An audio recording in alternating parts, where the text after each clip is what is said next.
విజయనగరం జిల్లా బొబ్బిలిలో senior Congress party నాయకులు కీర్తిశేషులు మాజీ మంత్రివర్యులు వాసిరెడ్డి కృష్ణమూర్తి నాయుడు 101వ జయంతి కార్యక్రమం నిర్వహించడం జరిగింది। ఈ సందర్భంగా బొబ్బిలి రైల్వే స్టేషన్ సెంటర్లో ఉన్నటువంటి వాసిరెడ్డి కృష్ణమూర్తి నాయుడు విగ్రహానికి పూలమాలలతో సత్కరించడం చాలా అదృష్టంగా భావిస్తున్నామని ఆ పార్టీ కార్యకర్తలు తెలిపారు। ఈ కార్యక్రమం కాంగ్రెస్ పార్టీ నాయకులు పిసిసి మెంబర్ మూవల శ్రీనివాసరావు ఆధ్వర్యంలో జరిగింది। ఈ కార్యక్రమంలో రైతులు సంక్షేమ సంఘం అధ్యక్షులు వేవిరెడ్డి లక్ష్మీనాయుడు, సామాజిక కార్యకర్త పల్నాటి ఈశ్వరరావు, యువజన నాయకులు మండపాక శ్రీనివాసరావు, కార్యకర్తలు షర్ల పాపారావు, కృష్ణమోహన్ రావు, ప్రసాదరావు తదితరులు పాల్గొన్నారు। నమస్కారం అండి అందరికీ।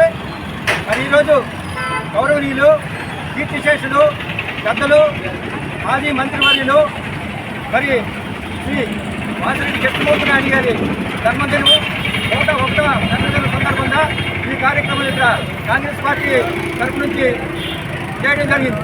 మరి ఈరోజు ఆయన అనేక శాఖలకి మంత్రులుగా పనిచేశారు। ఇరిగేషన్ డిపార్ట్మెంటు, నీటిపారుదల శాఖ, ఎలక్ట్రికల్ డిపార్ట్మెంటు, అలాగే హోమ్ మినిస్టర్ కూడా ఆయన చేయడం జరిగింది।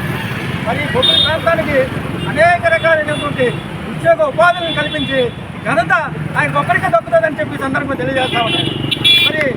మరి ఈ సందర్భంగా ఈరోజు రైతులు వ్యవసాయాలు చేసి పండించుకుంటున్నారని అంటే మరి ఆయన ఘనతే। ఆ రోజు నీటిపారుదల శాఖలో ఉండేటప్పుడు వెంకటరాయ సాగరు, మరి కోటపల్లి రిజర్వాయర్ ఇవన్నీ కూడా అనేక ప్రాజెక్టులు ఆయన కృషి వల్లే వచ్చాయని చెప్పి సందర్భంగా తెలియజేస్తా ఉన్నాం। మరి ఈరోజు మరి ఈ సందర్భంగా వాసిరెడ్డి కృష్ణమూర్తి నాయుడు గారిని మనం తలుచుకుని మరి ఆయన తాలూకా జన్మదినాన్ని జరుపుకునేదానికి మేము చాలా అదృష్టంగా భావిస్తా ఉన్నాను। మరి ఈ అవకాశం ఇచ్చినటువంటి మరి పెద్దలందరికీ కూడా మరోసారి ధన్యవాదాలు తెలియజేస్తూ సెలవు తీసుకుంటాం।